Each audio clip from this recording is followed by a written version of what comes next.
അപ്പോൾ ഇന്ന് നമ്മുടെ ഹൽദി ഡേ മേക്കപ്പിൻ്റെ ഒരു കുട്ടി വ്ളോഗാണ് കേട്ടോ.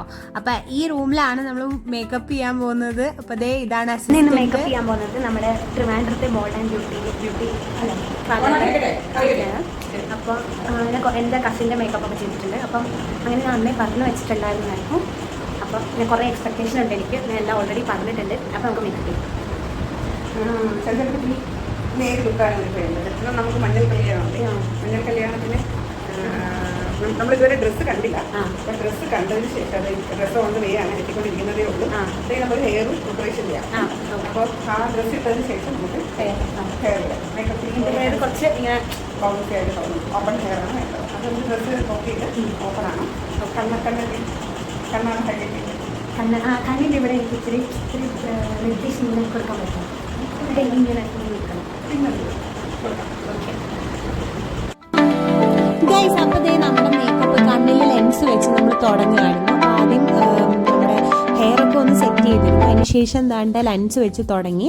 അപ്പോൾ എനിക്ക് ഏറ്റവും കൂടുതൽ പേടിയുള്ള സാധനമാണ് ഈ ലെൻസ് വെക്കുക എന്നുള്ളത്. പക്ഷേ അതൊരു 1-2 മിനിറ്റ്സിനുള്ളിൽ ഭയങ്കര സ്മൂത്തായിട്ട് അവരെ എനിക്ക് ചെയ്തു തന്നു കേട്ടോ. അതുകൊണ്ട് എനിക്ക് അവരുടെ കസ്റ്റമർ സർവീസ് ഫസ്റ്റ് ടൈമേ എനിക്ക് ഇഷ്ടപ്പെട്ടു. ഞാൻ ഒത്തിരി ആദ്യം തന്നെ കംഫർട്ടബിൾ ആയിരുന്നു കേട്ടോ. പിന്നെ ഈ ഒരു മേക്കപ്പ് കഴിഞ്ഞപ്പോൾ ഞാൻ ഭയങ്കര ഹാപ്പി ആയിരുന്നു. കാരണം കല്യാണത്തിന് എനിക്കിനി ആ മേക്കപ്പിനെ കുറിച്ച് ടെൻഷൻ അടിക്കണ്ട എന്നുള്ളൊരു ഭയങ്കര കോൺഫിഡൻസ് എനിക്ക് കിട്ടി കേട്ടോ. അപ്പോൾ നമ്മുടെ ഈ ഹൽദി ഡേക്ക് ഞാൻ പറഞ്ഞിരുന്നു എൻ്റെ ഐബ്രോസും അതുപോലെ തന്നെ ഐസും ഭയങ്കരമായിട്ട് കോൺസെൻട്രേറ്റ് ചെയ്ത് ചെയ്യണം എന്നുള്ളത്. കാരണം ബാക്കി എന്ത് മേക്കപ്പ് ഈ ഹൽദിക്ക് ചെയ്തിട്ട് വലിയ കാര്യമൊന്നുമില്ലല്ലോ, മഞ്ഞൾ തേക്കാൻ പോവാണല്ലോ നമ്മൾ.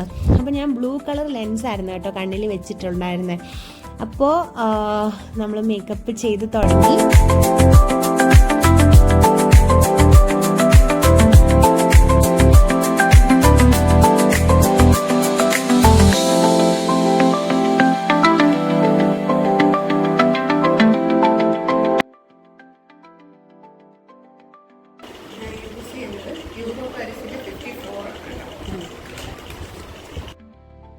അപ്പോൾ മേക്കപ്പിൻ്റെ ഇടയ്ക്ക് ഫുഡ് അടിയും കാര്യങ്ങളൊക്കെ നല്ല രീതിയിൽ നടന്നുകൊണ്ടിരിക്കുന്നുണ്ടായിരുന്നു കേട്ടോ.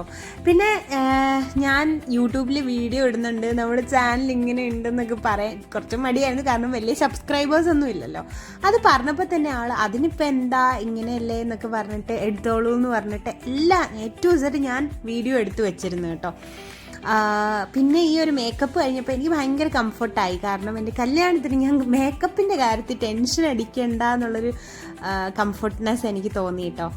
പിന്നെ ഓരോ കാര്യങ്ങളും, അതായത് എനിക്ക് ചെയ്യുന്ന ഓരോ കാര്യങ്ങളും അപ്പോൾ ചെക്ക് ചെയ്യൂ മോൾക്ക് ഓക്കെ ആണോ എന്ന് ഇങ്ങനെ ചോദിച്ചുകൊണ്ടിരിക്കുകയായിരുന്നു കേട്ടോ. അപ്പോൾ ഞാൻ ഓക്കെ അല്ലെങ്കിൽ എനിക്കത് ചേഞ്ച് ചെയ്ത് തരുന്നുണ്ടായിരുന്നു. അപ്പോൾ എനിക്ക് ആ സമയമായപ്പോൾ എൻ്റെ ഡ്രസ്സ് എനിക്കൊന്ന് പണി തന്നായിരുന്നു. ഓൺലൈനിൽ നിന്ന് ഓർഡർ ചെയ്തതാണ്. അപ്പോൾ അത് ഓക്കെ ആയില്ല. പിന്നെ നമ്മൾ തലേന്ന് കൊണ്ട് കൊടുത്ത് ഈ മേക്കപ്പ് ചെയ്തുകൊണ്ടിരിക്കുന്നതിൻ്റെ ഇടയ്ക്കാണ് ഡ്രസ്സ് കിട്ടിയത്. അപ്പോൾ ഞാൻ ആദ്യം ടൈ ചെയ്ത് വെക്കാം ഹെയർ എന്ന് വിചാരിച്ചു. പക്ഷേ ആ ഡ്രസ്സിന് ഓക്കെ അല്ല എന്നുള്ള രീതി തോന്നി. അപ്പോൾ നമ്മൾ പെട്ടെന്നാണ് ഓപ്പൺ ഹെയർ ആക്കി ഇടാം എന്ന് വിചാരിച്ച് നമ്മൾ ചെയ്തു കേട്ടോ. ഞാൻ മാത്രമല്ല മേക്കപ്പ് ചെയ്തുകൊണ്ടിരിക്കുന്ന അവളുമാർ സൈഡിൽ കൂടെ ഭയങ്കര മേക്കപ്പും കാര്യങ്ങളും ഒക്കെയാണ് കേട്ടോ. അപ്പോൾ ഇതേ ഓൾമോസ്റ്റ് ഫൈനൽ ലുക്ക് ആയിട്ടുണ്ട്. അപ്പം ഞാൻ ഫോട്ടോ എടുക്കാൻ വേണ്ടി പറ്റിയില്ല കേട്ടോ. അപ്പോൾ അതുകൊണ്ട് ഞാൻ ജസ്റ്റ് ഒരു സെൽഫി എടുത്തത് ഞാനിവിടെ ആഡ് ചെയ്ത് കൊടുക്കാം.